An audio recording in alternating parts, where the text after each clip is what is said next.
Hi there, I'm Shane Spears and welcome to the Rapid Business Interview where we give you one breakthrough business idea in less than 5 minutes. My guest today is Lucia Annunzio from the Centre for High Performance based in Chicago. Lucia, a very warm welcome.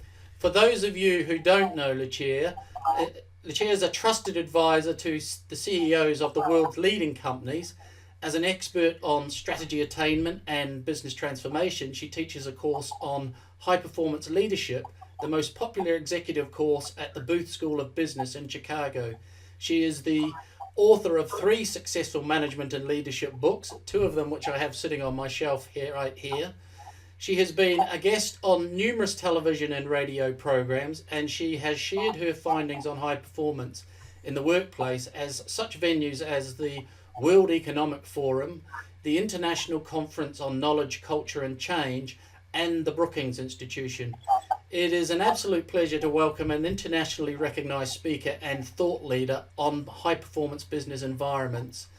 Lucia, the subject today is high-performance leadership, and our rules are simple. We have 5 minutes for the interview, and when the countdown timer reaches 0, the interview is cut, whether you're in full flight or mid-sentence. So, Lucia, do you accept the challenge? I do. Thank you for having me, Shane. Great. Your time starts now. Tell me about the proprietary research conducted by Centre for High Performance. Well, we did the first, most rigorous and systematic study on the factors that accelerate profitable growth. We called over 5.5 million potential subscribers and got a sample size of over 3,000. Research of this type has 300 or 400. We had 3,000. And we found out that there were actually 3 variables that differentiate high performance. 1, valuing people. What does that mean? Treating smart people like they're smart. Telling people what to do, not how to do it. 2, optimizing thinking by creating a congruent environment where the leader's actions and words match, where the values espoused are the values lived, where people have the information to do their job, and there is clear alignment between their job and the goals or mission of the company. And lastly, high-performing groups seize opportunities. They create learning environments where ideas are tried and experimented with. People learn from failure. And consequently, they quickly adapt to change. And these environments are very innovative. Okay. So what differentiates your research from others? Well, in typical research, you only look at best practices. And if we only looked in best practices in our research, we found very important variables. They were that a company had to have a strategy. It had to be based on customer needs. You had to execute against that strategy, and you had to measure with clear deliverables. However, none of those factors differentiated high performance. So what we did, we didn't only look at best practices. We looked at what was happening in the groups that had the best practices and those that did not.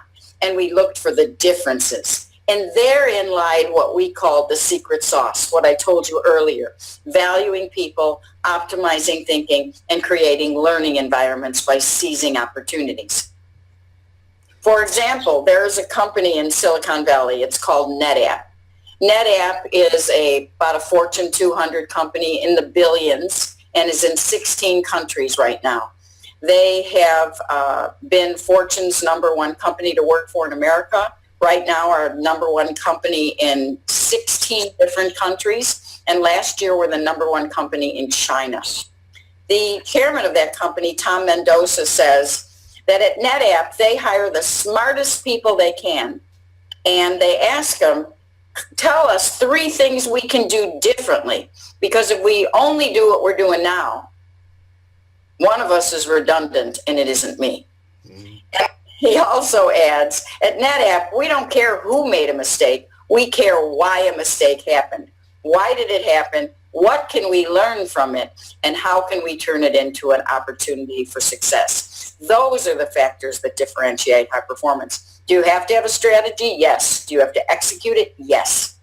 Do you have to measure it? Yes. Is that enough? No. You have to create these environments where people can actually use their brains. Okay, so we've just got a minute and a quarter to go, Lucia. How can CEOs use your research to help their organization become higher performing? High performance starts at the top. A company can't be higher performing than the team that runs it.